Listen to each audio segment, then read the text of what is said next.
IPO के लिहाज से ये हफ्ता खास रहने वाला है। एक या दो नहीं बल्कि 5 नई कंपनियां अपना आईपीओ लेकर आ रही हैं। यानी इंडियन आईपीओ मार्केट में जबरदस्त हलचल देखने को मिलेगी। तो कौन कौन से आईपीओ आएंगे और कौन कौन से लिस्ट होंगे, आइए जानते हैं। आने वाले सभी आईपीओ में से सबसे बड़ा नाम होगा एनएसडीएल यानी national securities depository limited. NSDL Bharat की सबसे बड़ी डिपॉजिटरी है, मतलब ये शेयरों की डिजिटल सेफ्टी और ट्रैकिंग का काम करती है। इसीलिए इसमें बड़े बड़े इंस्टीट्यूशंस की दिलचस्पी होने वाली है। एनएसडीएल का आईपीओ 30 जुलाई 2025 को खुलेगा और 1 अगस्त 2025 को बंद होगा। ये एक बुक बिल्डिंग इशू है जिसमें कुल वैल्यू 4011 करोड़ रुपए है। ये आईपीओ पूरी तरह से ऑफर फॉर सेल यानी ओएफएस है, मतलब कंपनी खुद का कोई नया शेयर जारी नहीं करेगी, बल्कि पुराने शेयर धारक करीब 5 करोड़ 1 लाख शेयर बेच रहे हैं।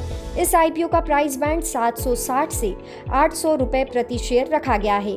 एक लॉट में 18 शेयर होंगे, मतलब रिटेल इन्वेस्टर को कम से कम 14,400 रुपए का निवेश करना होगा। एनएसडीएल आईपीओ की अलॉटमेंट 4 अगस्त को होने की उम्मीद है और इसकी लिस्टिंग डेट 6 अगस्त तय की गई है। ये आईपीओ केवल बीएसई पर लिस्ट होगा। आदित्य इन्फोटेक आईपीओ एक बुक बिल्डिंग इशू है जिसकी कुल वैल्यू 1300 करोड़ रुपए होगी। इस इशू में 2 हिस्से होंगे, एक फ्रेश इशू जिसमें कंपनी 500 करोड़ रुपए जुटाएगी और इसके लिए 74 लाख नए शेयर जारी करेगी। दूसरा हिस्सा है ओएफएस जिसमें मौजूदा शेयर धारक 1 करोड़ 19 लाख शेयर बेचकर 800 करोड़ रुपए जुटाएंगे।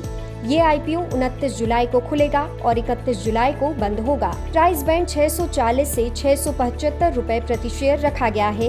एक लॉट में 22 शेयर होंगे, यानी रिटेल निवेशकों को कम से कम 14,850 रुपए का निवेश करना होगा। आदित्य इन्फोटेक आईपीओ का अलॉटमेंट 1 अगस्त को होने की संभावना है और इसकी लिस्टिंग 5 अगस्त मंगलवार को बीएसई और एनएसई पर होगी। आदित्य इन्फोटेक एक आईटी सर्विस कंपनी है जो क्लाउड, ऑटोमेशन और एआई जैसे फ्यूचर टेक्नोलॉजी सेक्टर में काम करती है। इसके बाद आता है लक्ष्मी इंडिया फाइनेंस का आईपीओ जो एक बुक बिल्डिंग इशू है जिसकी कुल वैल्यू है 254 करोड़ रुपए। इसमें कंपनी 1 करोड़ 5 लाख नए शेयर जारी करके 165 करोड़ रुपए जुटाएगी और मौजूदा शेयर धारक 56 लाख शेयर बेचेंगे जिसकी वैल्यू 89 करोड़ रुपए है। ये आईपीओ 29 जुलाई को खुलेगा और 31 जुलाई को बंद होगा।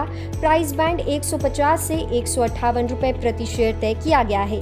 एक लॉट में 94 शेयर होंगे, यानी रिटेल निवेशकों को कम से कम 14,852 रुपए का निवेश करना होगा। इस आईपीओ का अलॉटमेंट 1 अगस्त शुक्रवार को फाइनल होगा और लिस्टिंग 5 अगस्त मंगलवार को बीएसई और एनएसई पर होगी। ये कंपनी एनबीएफसी है जो एमएसएमईज और छोटे शहरों को व्हीकल लोन जैसे फाइनेंशियल प्रोडक्ट्स देती है। श्री लोटस डेवलपर्स का आईपीओ 792 करोड़ रुपए का होगा जो पूरी तरह फ्रेश इशू है। कंपनी 5 करोड़ 28 लाख नए शेयर जारी करके फंड जुटाएगी। ये आईपीओ 30 जुलाई बुधवार को खुलेगा और 1 अगस्त शुक्रवार को बंद होगा। प्राइस बैंड 140 से 150 रुपए प्रति शेयर होगा। एक लॉट में 100 शेयर होंगे, यानी रिटेल निवेशकों को कम से कम 15,000 का निवेश करना होगा। इस आईपीओ का अलॉटमेंट 4 अगस्त सोमवार को होगा और लिस्टिंग 6 अगस्त बुधवार को बीएसई और एनएसई पर होगी। ये कंपनी रियल एस्टेट सेक्टर में काम करती है। एमएनबी इंजीनियरिंग कंपनी का आईपीओ 650 करोड़ रुपए का होगा। इसमें 2 हिस्से हैं, फ्रेश इशू जिसमें कंपनी 71 लाख शेयर जारी करके 275 करोड़ रुपए जुटाएगी और ओएफएस में मौजूदा शेयर धारक 97 लाख शेयर बेचकर 375 करोड़ रुपए जुटाएंगे।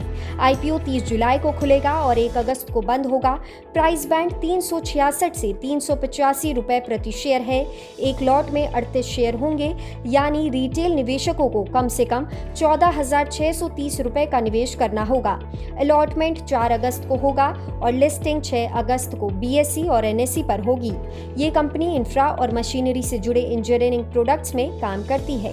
इसके अलावा कई ऐसे मेन बोर्ड आईपीओ भी हैं जो इस हफ्ते लिस्ट होने वाले हैं, जिनमें शामिल है इंडिक्यूब स्पेसेस और जीएनजी इलेक्ट्रॉनिक्स जिसकी लिस्टिंग बुधवार को होगी।